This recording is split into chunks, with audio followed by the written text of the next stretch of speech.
Yo, aujourd'hui, je vais te parler de ce produit-là. Alors, sache que je suis pas là pour promouvoir le produit, ni même pour aller tout simplement te forcer à l'acheter. Mais, dans tous les cas, si tu as envie de donner ton point de vue concernant ce modèle-là, le Thule 520 chez JBL, n'hésite surtout pas à le faire en retour dans les commentaires. Alors, petit point aussi complémentaire qui pour moi est très important, c'est que tout simplement, avant de partir, tu peux simplement lâcher ton avis, pas lâcher un commentaire. Je précise, lâcher un simple pouce, juste en cliquant avec ta souris ou avec ton doigt sur ton téléphone ou ta tablette. Ça permettra de savoir si t'as plu ou pas la formule que tu as vue. Bien sûr, on va pas se prendre au sérieux dans la présentation, ne t'attends pas à avoir un truc hyper professionnel, hyper calé sur tous les aspects techniques du produit. Bon, ce qui est sûr et certain, c'est que tout simplement, je vais l'acheter pour la simple et bonne raison que mon casque ici présent donne vraiment des signes de fin de vie d'usage. Alors, je te fais vite fait un petit tour pour que tu puisses mieux voir ce casque là qu'on va comparer par rapport à celui-ci. Déjà, sache que ce casque, ça fait plus de 5 ans que j'utilise au quotidien. Au niveau de l'aspect esthétique, ici la mouche est hors service. On voit un peu, elle prend vraiment tout le dessus de la tête, mais elle est hors service. Il fait simplement de la remplacer et c'est reparti de plus belle. Les petits coussinets, ils sont encore en bon état, mais le simili-cuir est en train de dire au revoir. Ensuite, c'est que déjà la batterie ne tient plus les fameux 17-18 heures de l'époque. Aujourd'hui, c'est plus une moyenne de 2 heures d'autonomie avec un temps de charge qui est trop long par rapport à la durée d'usage en retour. Donc c'est pas vraiment équitable, mais c'est pas vraiment ça qui m'a poussé à le remplacer. C'est surtout que la prise d'alimentation commence vraiment à avoir du jeu. Et donc, c'est ça qui m'a dit que il était temps de partir voir en grande surface si je trouve un casque de remplacement. Alors, attention. Ce casque-là est réparable. Oui, il est réparable. Pourquoi? Parce que ici, il suffit simplement de retirer la partie, remplacer la batterie. Quand même, on arrive à en trouver des batteries et de remplacer les petits coussinets, de remplacer la mouche ici, de ressouder ou de remplacer la prise. Et le tour est joué. Il est reparti de plus belle. Voilà, je préfère vous préciser sur ce détail-là. Et ce casque m'avait coûté environ une cinquantaine d'euros à l'époque. Aujourd'hui, ce casque, on peut le trouver d'occasion pour une quinzaine d'euros. Et il a quand même des arguments assez forts que l'autre n'aura pas, et inversement aussi. Donc au niveau des petits boutons, ici, tu as un bouton plus-moins, un bouton qui permet de pouvoir faire play pause, mais aussi de pouvoir raccrocher ou de pouvoir accepter un appel directement via le casque. Ça, je trouve ça vraiment cool. Un témoin du fameux Bluetooth, car on est avec un Bluetooth de 4ème génération qui est un 4.2 ou 4.3 de mémoire. Ensuite, on a un second bouton où lui, il sert bien sûr pour allumer et éteindre le casque. Et pas que, il a aussi un mode déjà pré-intégré. Parce qu'il n'y a pas besoin d'avoir une application comme les nouveaux casques aujourd'hui. Il a 4 positions. Position normale, ça veut dire que tout est équilibré sur la scène sonore au niveau des basses, médiums et des aigus. Si tu appuies une fois, tu as un peu plus d'aigus. Si tu appuies une fois de plus, tu as un peu plus de médium, tu comprends, voilà. Jusqu'à arriver aux basses. Alors, c'est pas non plus un spectre vraiment décalé. Je tiens à le préciser, c'est vraiment très léger, mais ça se fait quand même ressentir. Point fort qui disparaît vraiment maintenant de plus en plus sur les casques et les téléphones, c'est qu'il a une sortie jack. Et ça, moi, je trouve que ça permet de faire en sorte que le casque dure plus longtemps. C'est-à-dire que si tu n'as plus de batterie, tu peux toujours, si tu as le casque, si tu as le câble avec toi, de continuer à l'utiliser. Et ça, c'est cool. Bien sûr, la prise d'alimentation juste à côté et après, la sortie pour le petit micro. Alors, le micro n'est pas waouh, voilà, il fait quand même le taf, mais ne t'entends pas avoir quelque chose d'exceptionnel. Concernant la partie passage des appels, sache que lui, ce qu'il fait, c'est que si jamais tu rejoins un appel, si jamais tu passes un appel, ta musique est mise sur pause. Donc, ça permet de mieux entendre la personne. Je préfère le dire tout de suite parce que tu vas voir que c'est pas tellement le cas avec le fameux JBL. Et donc, parlons du fameux JBL. Alors déjà, première des choses, ça, c'est juste du marketing. Le pur bass, déjà, tu l'oublies. Pourquoi je dis ça? Parce que je t'invite à aller voir ma vidéo reploguée qui est disponible, bien sûr. Tu peux la retrouver facilement. J'avais acheté une paire d'enceintes qui se disent avec des bâches renforcées, qui avait un bouton spécial renforcement des bâches. Et en fait de compte, c'est plat. Ça change pas grand chose au niveau sonore. Donc quand tu vois des trucs comme ça marqués en gros, c'est juste du marketing pour t'attirer à l'acheter. Mais ce fameux casque, sache que je l'ai payé 21,98 centimes dans une grande surface. Voilà. Pour pas la citer, c'est Leclerc. Et donc, bien entendu, pour ce prix-là, c'est imbattable par rapport à l'ancien casque. Et du coup, au niveau fonctionnalité, on a une autonomie qui est annoncée à 57 heures. Alors, moi, sur les 2 mois que j'utilise déjà ce casque, j'ai jamais atteint cette autonomie-là. Si je vais faire une moyenne assez bref, en 4 jours, sur une période de 8 heures, ça fait 32 heures d'utilisation avant que de recharger l'appareil. Voilà. Après, peut-être que si j'utilise avec une configuration par défaut, avec une puissance sonore un peu plus basse, peut-être que je pourrais approcher. Mais bon, dans tous les cas, pour moi, c'est pas vraiment l'autonomie qui était indiquée sur la boîte. Ensuite, bien sûr, tu comprends bien que c'est du type C, vu que tout le maintenant, tous les appareils récents, c'est du type C, vu que c'est une norme obligatoire. Ensuite, on a bien sûr, comme je dis, des batteries renforcées, tout ça, blablabla, blablabla. Ça, bon, tu le verras par toi-même, bien entendu. Ce que tu en penses. On a la possibilité de passer des appels. Alors, sache que bien sûr, il n'y a pas de bouton, il n'y a rien dessus sur le casque, donc du coup, tu le gères par le biais de l'application, par le biais de ton téléphone. Le genre de détail là. Il a le multipoint. Le multipoint, c'est quoi le multipoint, mon ami? Eh bien, le multipoint, c'est tout simplement que si tu as la flemme de bouger ton cul parce que tu es assis devant ton PC en train d'écouter de la musique ou en train de jouer ou en train de regarder un film classé adulte et que tu n'as pas envie de bouger ton cul parce que ton téléphone se trouve à l'autre bout de la pièce, eh bien l'avantage c'est ça, le multipoint. C'est que tu vas pouvoir entendre dans le casque la personne qui t'appelle tout en restant sur ton écran. Et ça, c'est royal. Mais malheureusement, ça ne fonctionne pas réellement là-dessus. Parce que c'est un cafouillis pour ma part. On n'entend pas trop ce qui se passe à l'écran et on n'entend pas trop la personne au téléphone. C'est ça que je trouve un peu frustrant. Et comme je l'ai souligné, sur ce casque-là, bon, certes, il n'a pas cette fonction multipoint, mais néanmoins, il coupe ou il met la musique sur pause. Donc du coup, tu entends mieux.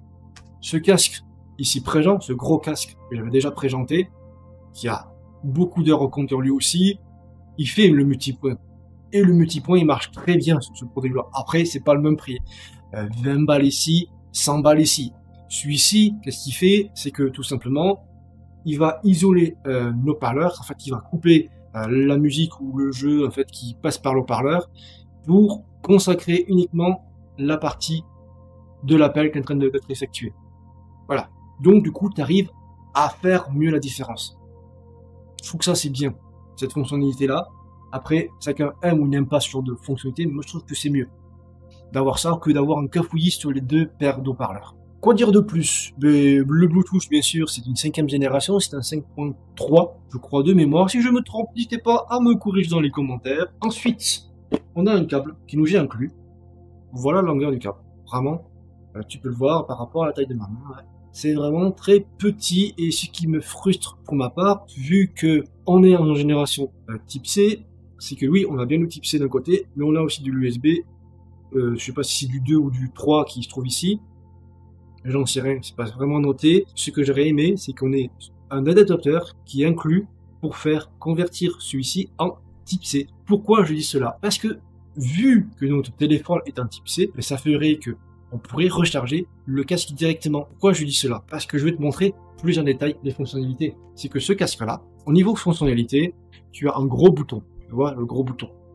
Donc, bien sûr, tu as plus et moins, et le bouton de milieu, c'est le play push. Ensuite, un autre bouton qui sert tout simplement pour allumer et éteindre et faire l'ampérage. Donc, comme tu peux le comprendre, il n'y a pas de jack. Donc, ça veut dire que si tu n'as plus de batterie, eh bien, tu peux plus utiliser le casque. Et ça, je trouve ça ridicule. Aujourd'hui, de pas au moins intégrer une connexion jack, qui ferait que le casque pourrait être un peu plus polyvalent. Au niveau prise, ça se trouve ici, au-dessus de l'haut-parleur, tu vois, au-dessus. Bien sûr, comme tu peux le voir, il se plie dans ce sens-là, il se plie dans ce sens-là, il tourne dans un sens ici présent, donc ça fait que tu peux le transporter. Au niveau d'écran, c'est vraiment très léger par rapport à l'autre, je te montre par rapport à celui-ci, à l'ancien, celui-ci, c'est beaucoup plus dur, tu peux peut-être entendre des claquements, tellement qu'il faut que je forge. Donc ça, c'est pour moi, ça durera pas non plus éternellement. Hein. La mouche ici est quand même assez dure, mais ça fera pareil que l'autre. Est-ce qu'il durera aussi longtemps? Ça, je mets ça entre parenthèses. Au niveau des haut-parleurs, on a quand même une mouche qui est bien moelleuse. On dirait un bon hamburger. Bon, en tout cas, ce qui est sûr, c'est que malheureusement, tout est serti. Ouais, tout est serti sur ce casque-là. Donc si jamais la mouche se barre, tu peux pas réellement la remettre. Si jamais tu as changé la batterie, tu ne peux pas. Donc voilà, pour moi, ça c'est des trucs qui sont jetables une fois que c'est mort ou pété. poubelle. Ça, si t'es motivé, tu peux toujours le restaurer. Donc voilà un petit peu sur ce plan-là. Maintenant, il y a aussi un élément que j'ai oublié de préciser, c'est qu'il a un tracker. Il y a un tracker dessus. Donc si jamais tu le perds, tu peux savoir où il est. Ça, c'est bien.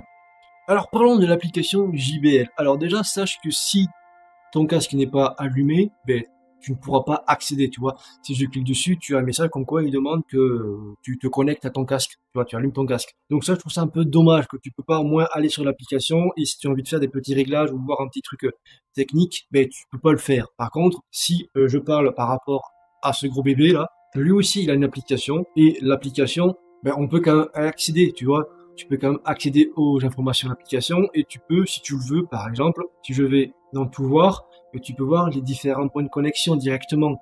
Donc, je trouve que bon, quand même, j'aurais pu faire un effort, c'est JBL, de laisser la possibilité à l'utilisateur quand même d'accéder du casque sans pour autant être allumé. Donc, je vais l'allumer, bien entendu, parce qu'il faut l'allumer. Alors, tu peux aussi régler, si tu le veux en anglais, si tu le veux en français, en allemand, tout ce que tu veux, au niveau de la personne qui tu as au combiné du petit insert. Et ça, je trouve ça c'est bien de pouvoir changer la langue.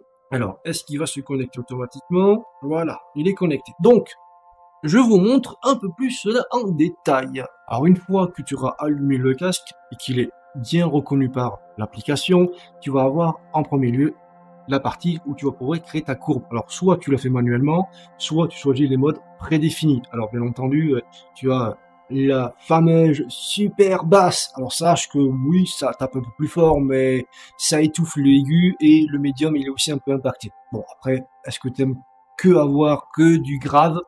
Ça c'est toi qui vois. Mais bon, dans tous les cas, voilà ma courbe que j'ai fait, tu peux voir que ma courbe, voilà, si jamais tu veux faire la même, il n'y a pas de problème. Alors oui, tu peux aussi voir la batterie affichée directement. En dessous, tu as une autre petite interface qui va te permettre tout simplement ici de pouvoir régler par rapport à l'entente de la personne. Alors, ce que j'avais dit, ça marche moyennement bien, cette partie-là. Ensuite, tu vas avoir un autre onglet qui s'appelle audio et vidéo intelligente. En fait, c'est tout simplement un genre d'IA. En fait, quand tu cliques dessus, si tu es en vidéo, ça va donner une scène sonore un peu différente, ce que j'ai compris. Après, personnellement, je vois pas trop de grosses différences de mon côté. Tu vas pouvoir aussi équilibrer le son. Si tu entends moins d'une oreille, tu pourras augmenter un peu plus pour avoir un bon équilibre d'effet stéréo. Tu peux activer aussi une limite. Tu le vois ici, là, la limite de l'audio. Donc, ça permettra d'éviter d'éclater des tympans. Après, il n'a pas une puissance sonore vraiment exceptionnelle, je sais le préciser. Tu peux choisir aussi quand il s'arrête. Donc, par défaut, c'est 30 minutes. Même s'il n'est pas actif, c'est 30 minutes. Au-delà, tu peux faire en sorte qu'au bout d'une heure ou au bout de 2 heures, il s'arrête. Mais il n'y a pas de personnalisation là-dessus. Ça, je trouve ça un peu dommage. Et après, bien sûr, tu as le support technique qui est présent. Donc, si tu as des questions, si tu veux voir des trucs ou si tu veux tout simplement tout remettre à zéro, c'est ici que ça se passe. Voilà pour tous ces petits détails. J'espère que ça t'a plu. Alors, c'est le mois du montage qui vient ajouter 3 éléments complémentaires que je vais te préciser concernant ce fameux casque JBL, plus un élément où je me suis planté dans l'explication que je vais corriger par la suite. Alors, concernant le jeu du multipoint, sache que le casque prend en charge un maximum de 2 appareils connectés dessus, qui permet de faire ce fameux multipoint sur minimum syndical, mais il y a quand même une partie négative. C'est tout simplement, il y a des paramètres ici qui sont grigés, comme tu peux le voir, et que si tu veux y accéder, tu as un message en dessous qui te demande de revenir en mode normal. Et bien entendu, concernant l'élément où je me suis planté, c'est sur ce paramètre-là. Je pensais que ce fameux paramètre permettait tout simplement de mieux entendre la personne qu'on avait au téléphone. En fait, c'est pas vraiment le cas. Parce que, en fait, si tu regardes bien sur le casque, avec le contre-joue, tu vas le voir, il y a des espèces d'auvents, des espèces d'ouvertures. Ça permet en fait de capter toute la scène ambiante qui est autour de toi. Donc, quand tu es en mode élevé ici, dans les paramètres, tu vas entendre tout ce qui se passe autour de toi. Bon, après, il y a un petit son qui est un peu étouffé, parce que bien sûr, quand tu le retires, il y a quand même une différence. Mais vraiment, c'est comme si tu n'avais plus de casque sur la tête. Et que quand tu le mets en mode version basse, ça va tout simplement étouffer tout ce qui se passe dans la scène ambiante. Par contre, je tiens à le préciser, c'est pas 100% isolé. Si une voiture qui passe ou si il y a un passant qui braille devant toi, ça, tu vas l'entendre, bien entendu. Et si tu désactives, bien sûr, la fonctionnalité, sache que tu seras en version comme si tu étais calibré en moyen dans le paramètre. Concernant le micro, tu vas entendre dans quelques instants ce que ça donne en retour. Et tu vas comprendre pourquoi je dis que ce casque, en fait, il n'est pas fait pour faire du gaming et ni discuter avec tes potes sur Discord en même temps. Mais sache que dans Windows, il n'y a pas le paramètre micro qui est proposé. Comparé à celui-ci, comme tu peux le voir, il a aussi un micro, et lui, ben, Windows me permet de pouvoir paramétrer le micro de celui-ci. Donc, le level est quand même assez piquant. C'est pour ça que je t'invite, dans quelques secondes, à écarter tout simplement ça de tes oreilles, ou tout simplement, ben, de baisser le volume. Donc là, on vient de basculer sur le micro du casque, t'entends un petit peu ce que ça fait en retour, et je pense que ça pique les oreilles. Et je comprends mieux pourquoi certains me disent que je gueule. Mais en fait, non, je ne gueule pas, c'est juste que ben, le paramètre ici est tellement élevé que ça pique les oreilles. Voilà.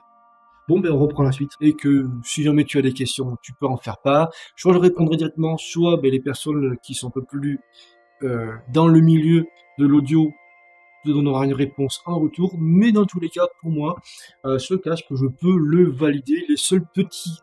Pour moi, les seuls défauts de ce casque, c'est tout simplement d'avoir bien sûr des haut-parleurs de format ronde, car ici on est en format ovale. Tu vois que celui-ci il est aussi en format ovale. Bon, lui il prend carrément toute l'oreille à l'intérieur, c'est différent. Donc ça, je trouve ça un peu dommage.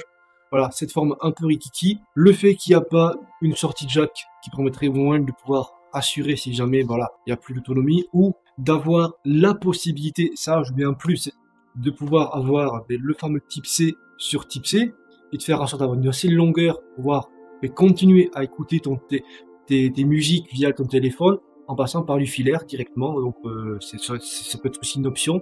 Malheureusement c'est pas le cas, et bien entendu le fait que les appels téléphoniques là-dessus c'est pas full son.